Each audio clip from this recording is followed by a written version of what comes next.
All right, welcome back. This is WUB, Wake Up Belize Morning Vibes. And we have a guest coming to us from Grenada. He is a Belizean. His name is Damion Welch. He is the son of the late attorney Lionel Welch. And he pretty much grew up in Grenada. And so we'd like to welcome him. Welcome, Damion. Thank you for having me. You with us? You here? Yes, I am. All right, welcome. Thank you for having me. Let's talk a little bit about your background first. Let's go to when you were born. I just mentioned your dad, and give us a little background on you before we begin the depth of our conversation. Yes, no problem. Well, thank you for having me on the show. It's always nice when I could talk about Grenada, especially to my sisters and brothers of Belize. I was born in Los Angeles, California, actually. My both parents are Belizeans. My mom, Dorla Rodas, grew up right in Belize, Penn Road, and my dad, Lionel Welch, originally from Gales Point. I moved to Grenada when I was about 3 in '87, and I went to primary school, secondary school there. I went to college in USA, studied health, physical education, and I'm currently living in New York, and I go back and forth from Belize, from Grenada and New York. Sometimes I come to Belize, but not as frequently as I should. All right, good. What line of work are you doing presently? Well, currently I have my own business called Welch Products. We manufacture massage oils and bed oils, keep you looking nice and fresh. I also do virtual fitness called Gymnats, and I substitute teach and coach as well. Okay, great. And how old are you, Damion? I stopped counting when I turned 25. I'm in my late 30s. All right. I was born in '83. Okay, so. Good. So you were born right around the Revolution time. Yes, I was. I was born in September 1983. Uh-huh. Well, that was the end of the revolution. Yes. The revolution ended in '83. So yes. But you grew up at a time where a few weeks ago we had Kay Simon on, and she was able to give us a kind of a hindsight of the revolution, since she wasn't there. Yes. And has been living there after it had been a massive transformation from that time. But you were living there during that sort of transition from Maurice Bishop. Yes. So please talk to us about that. So when we talk about the revolution in Grenada, it's not one specific time. A lot of times when the revolution is mentioned, we mention the last week of the revolution, which some call the invasion, or some call it intervention, but it is when the American troops came to Grenada to assist or to end. It depends which side of the fence you're on. And that's the end of the revolution. So if you want to talk about the revolutionary period, which is between 1979 and 1983, that's a different period of time. Well, can you talk a little bit on that period before we get into what happened after the Americans arrived? Okay, so before we get into that one, there's the pre-revolutionary stage, which was when Grenada got its independence in 1974. And the father of independence of Grenada is Sir Eric Matthew Gary. And when he won the election in 1974, between 1974 and 1979, this is when the revolutionary process started, or after 79. The country wasn't progressing as the way it should have. It was being said that Gary became a dictator. He was ruling through fear. He had secret police who was stifling the growth of the people. That is when Maurice Bishop started the New Jewel movement. And this is when the revolutionary process started. So he did the campaigning from 74 to 79. There was a battle. There's an event called Bloody Sunday. It was in 1973, I believe, when Maurice Bishop and his party members another party member was going to or from, I can't remember the entire story, to or from a convention, and they were stopped by the Mongoose gang, that's Gary's gang, and they were, beaten.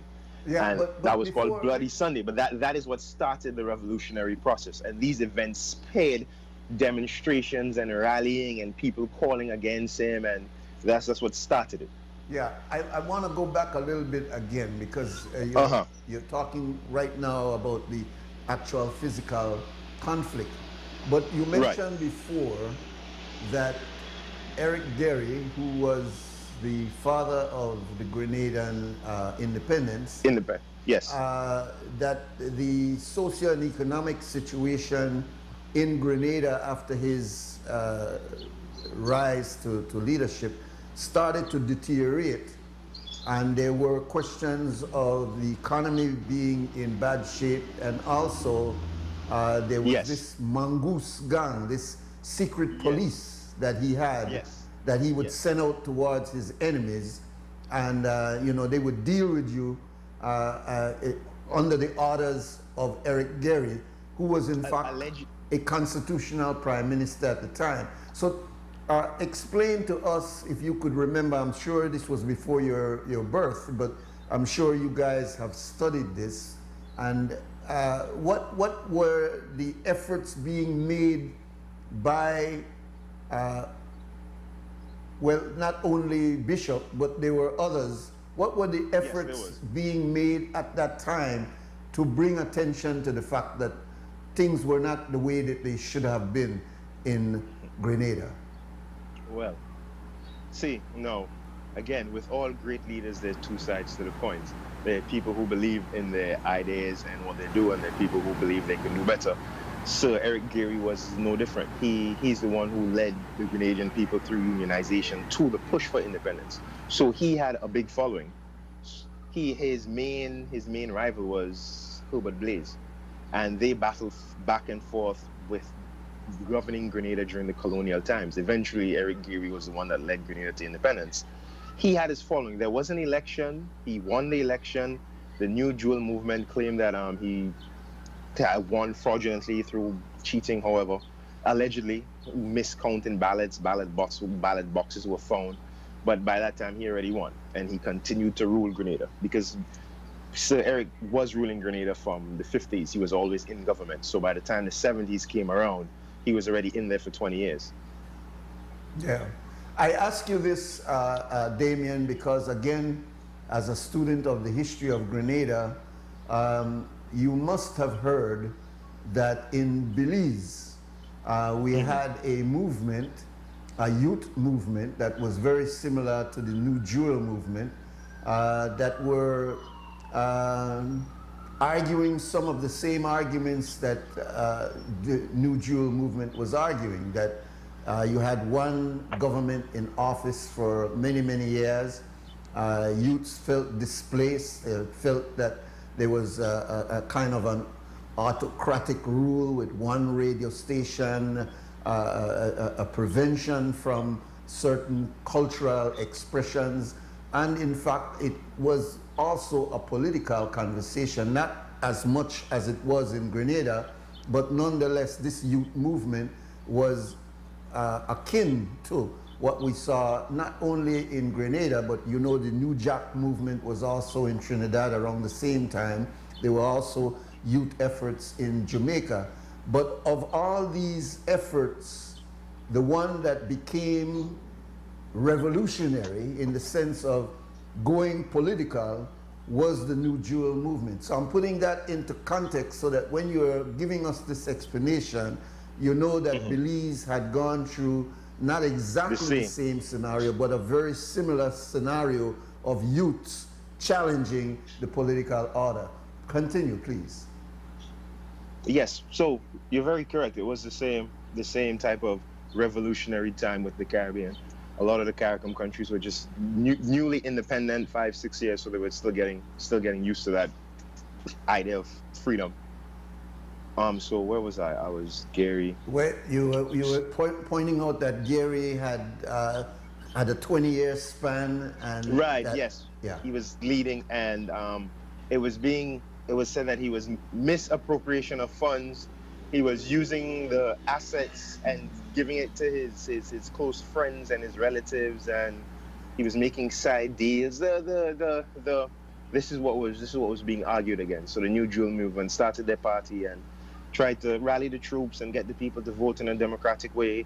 They had the vote in 1974, and Gary won. They had a second in 1979. Was it 79, 75 years? Yeah, 79 or 78. Gary won again. And this is when the revolutionary started. This is when the stories of the process began. As I said, it began with the battle in 1978 in November, where he was getting people to rally against Gary, and they took him and his friends and they beat him up. It's called Bloody Sunday. A couple months later, on Monday, Morris Bishop's father was shot trying to defend some children against the Mongoose gang. That's known as Bloody Monday, and it just went on from that until when the coup d'etat finally happened in March 13th, 1979. March 13, 1979. That is when they actually had the coup d'etat, where Gary was out of the country, the prime minister was out of the country, and the revolutionary government seized the police force and seized all the politicians and took Grenada over, and that was the beginning. It's on the radio. You can YouTube it. It's the people's. They took over the radio station, and we know about it. It's the People's Revolutionary Government. The criminal dictator known as Sir Eric Matthew Gary has been overthrown. Long live democracy, and he went on. And that was the beginning of the revolutionary process, where they took the assets back to Grenada. They started the PRG, the People's Revolutionary Government. They had the People's Revolutionary Army, and this is the revolutionary time that we talk about when we say the revolution. 79 through 83, where the change of Grenada was changing more. They were sending more people abroad to study.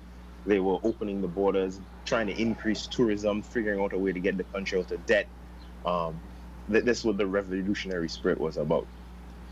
And they were supposed to have an election, and they didn't have an election. And then it was said that the PRG is turning into the same thing they didn't want with Sir Eric Gary. And so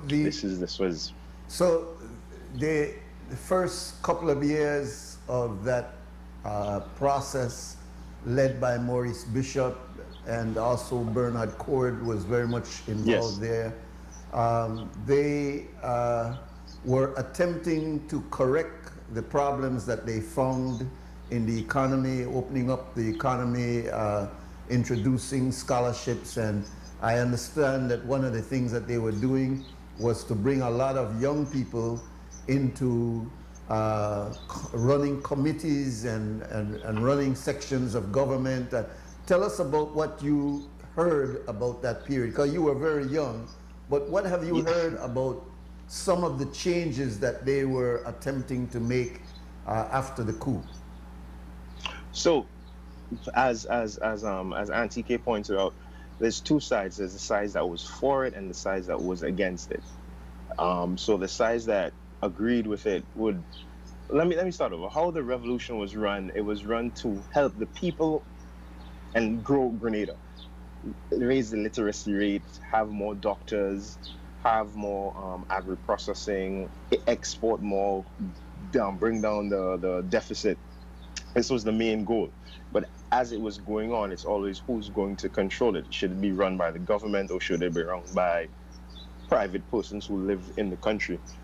And this is where the divide came in, because if the government does it and runs all your private and just look after the section and supplies everything, it's a communist system, as opposed to when they have free market and everybody could go and buy. It's a capitalist system.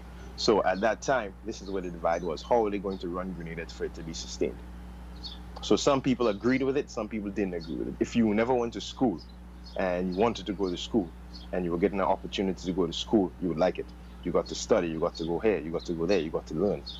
If you had a business and you were making money and the PRG took your business and said you had to do this, you would not have liked it, because they just changed your livelihood and changed your socioeconomic class. So this was where the middle ground was, because the truth is the Caribbean, including Belize, came from colonization, where we have the socioeconomic, the haves and the have-nots, and it's always finding the balance. So it was who's going to control the flow of all of this, and that is what happened. If they had before, it was just taken away, the government's running it, we're doing this for this.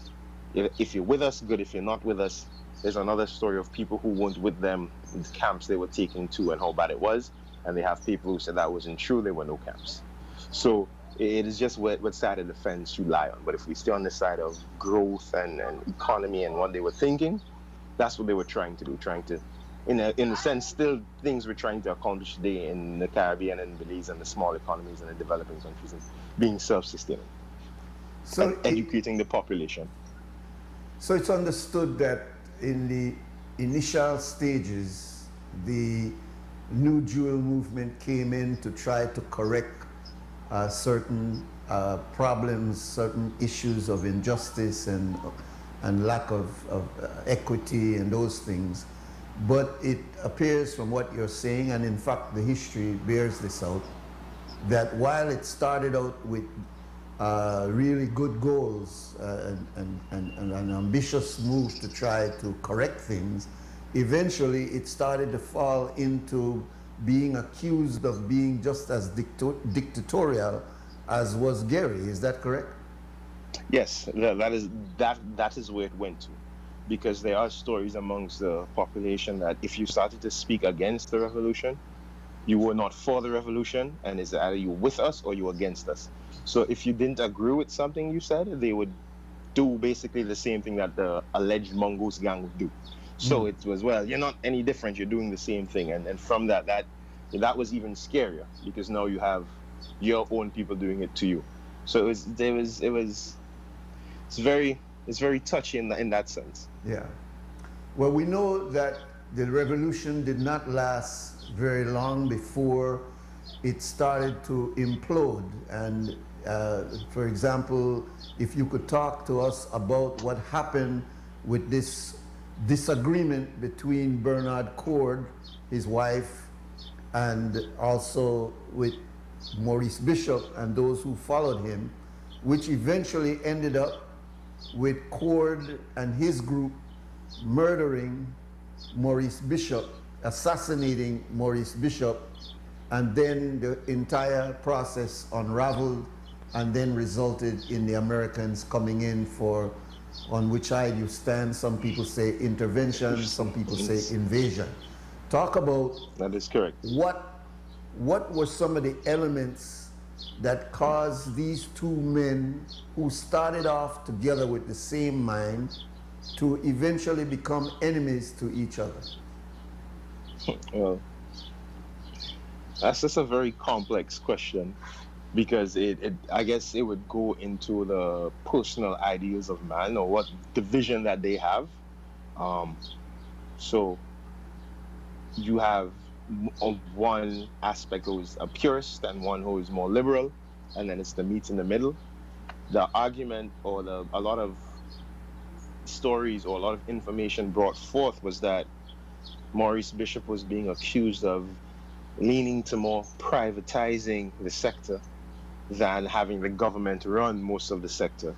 That is being more, I guess in this day and age, would be called a social democrat. I guess that would have been the term, as opposed to a full socialist, which was the leanest or leftist side of the Soviet. So they said this is where the division was in how they should govern Grenada moving forward. And they said they were going to hold elections and they were going to have a joint leadership. And then they changed and they said they weren't going to be a joint leadership. And it's an internal conflict that only the people inside would be able to tell you. But from the outside, there was an internal conflict of who should run the country. If it should be a joint leadership or it should not be a joint leadership. And in revolutionary aspects, it was voted within the council that the leadership should go to Cord, and Maurice Bishop was placed on the house arrest. So, looking back now, this is well over 30-something years. Well over 30 years. How do young people your age group look at that period in Grenada's history? Do they look at it as something to look to as progressive, or do they look to it as an embarrassment of the history of Grenada?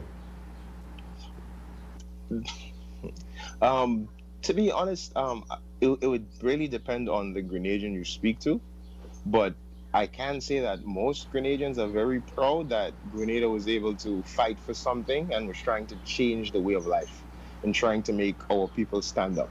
And that's what the argument usually of the revolution when it comes around.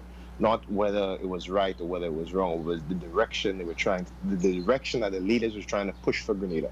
So people of my generation or my age, we always well look what the revolution was trying to do. You know, they were trying to have agri-processing. They were trying to open a fishery department. They were trying to have education. They were trying to, so they give us something to look forward to grow. And we saw where the feelings were and what they were trying to do. So in that sense, I would say a lot of Grenadians are very proud that something like that was able to come from Grenada. And also, when you look at it, that's the only successful coup in the Caribbean, and to say where somebody overthrew the government and had a reign where they were building the country. Because during the revolutionary times, road was built, airports were built, people were sent to school. So it was a big learning process. What is interesting is I asked Kay Simon if there is any celebration of Maurice Bishop, the New Jewel movement, or even the attempt that they had to correct things.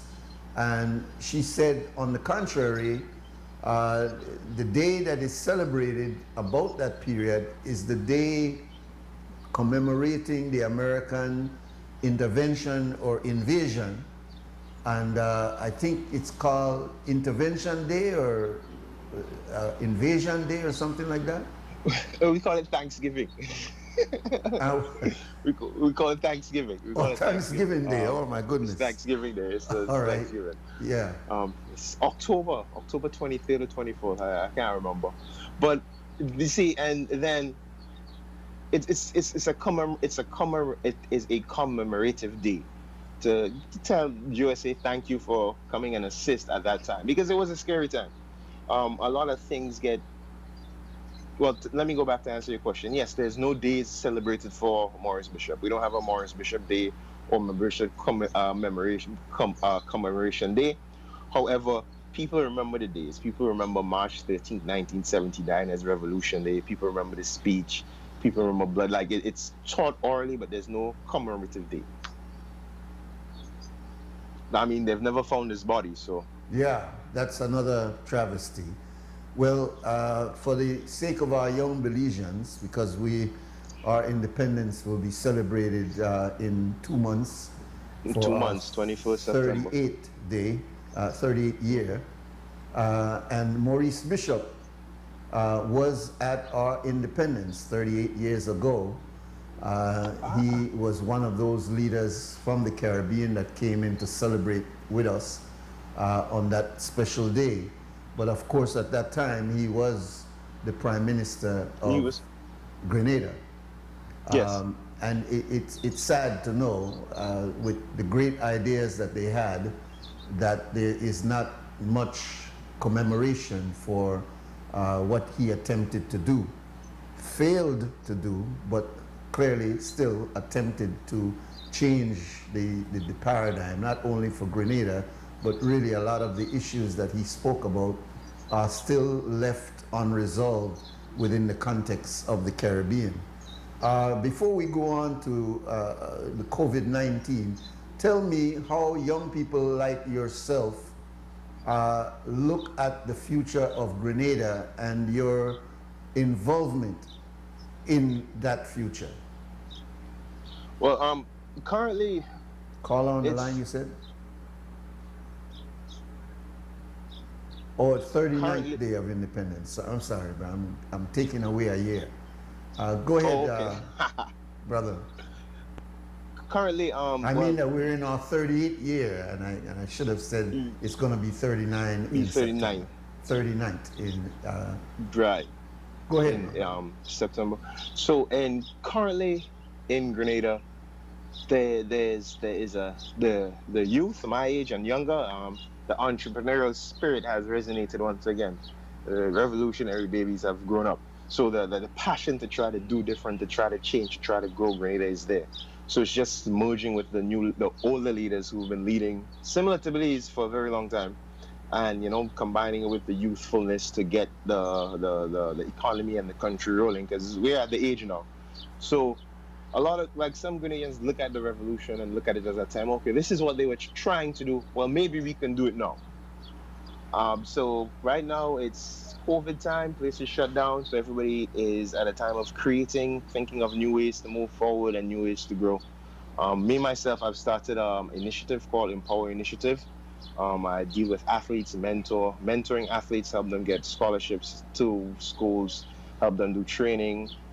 We also have a education program that we're starting to help teach Caribbean history in USA, because from going to the schools, I realized a lot of Caribbean history is missing. From Belize, from Grenada, from Jamaica, we just don't get it, and we have a lot of diaspora who should learn the cultures of the country, of our forefathers. So that's what I'm working on. Very good, very good.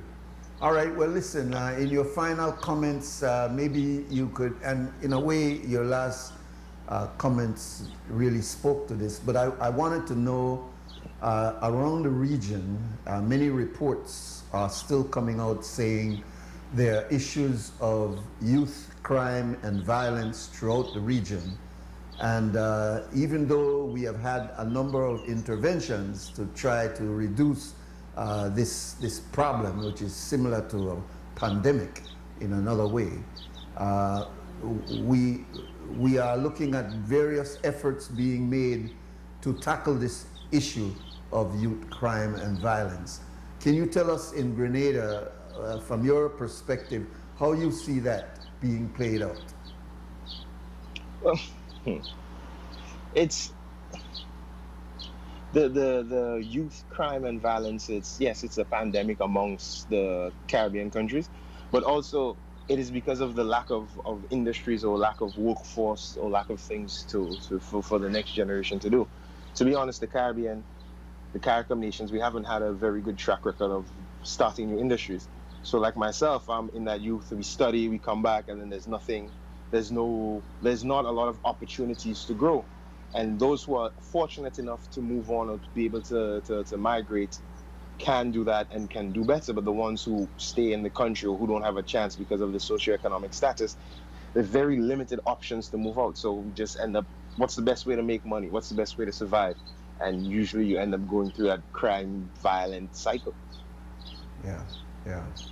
So that's unfortunate. We need to find and provide more opportunities on the legal side of things, rather than having to constantly rely on the illegal economy.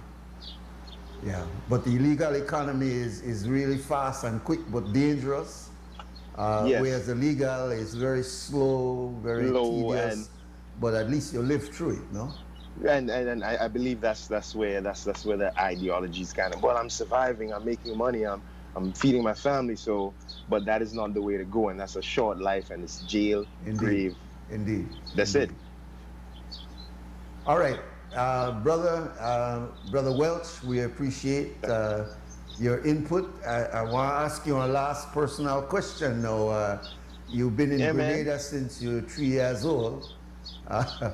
Is that going to continue to be your home, or are you going to migrate from where your father and your mother are from? Well, I like that question. Well, I believe that we should merge. The Caribbean is a very big place. There's over 500,000 people in that OECS CARICOM region. Belize has a great landmass with agriculture, with technology, so there's a lot of things that we could do where we could move back and forth, and we don't have to live apart. We could look at right now, you and I are in the same place. So I believe how we going right now, I can live in both Belize and Grenada and be happy. That's right. The technology is bringing us closer together. Yes. Even if we got these geographical hang-ups where the colonialists left us with, They made us think that because you way across you don't want species named Grenadians. Grenada. And we are Belizeans. Right. All right. Thank you very much, my one brother. Last thing. One last cultural similarity. The Grenada has something called the short knee, and Belize has the Warunga warrior. It's very similar. I can't wait for you to look at it and do the comparisons.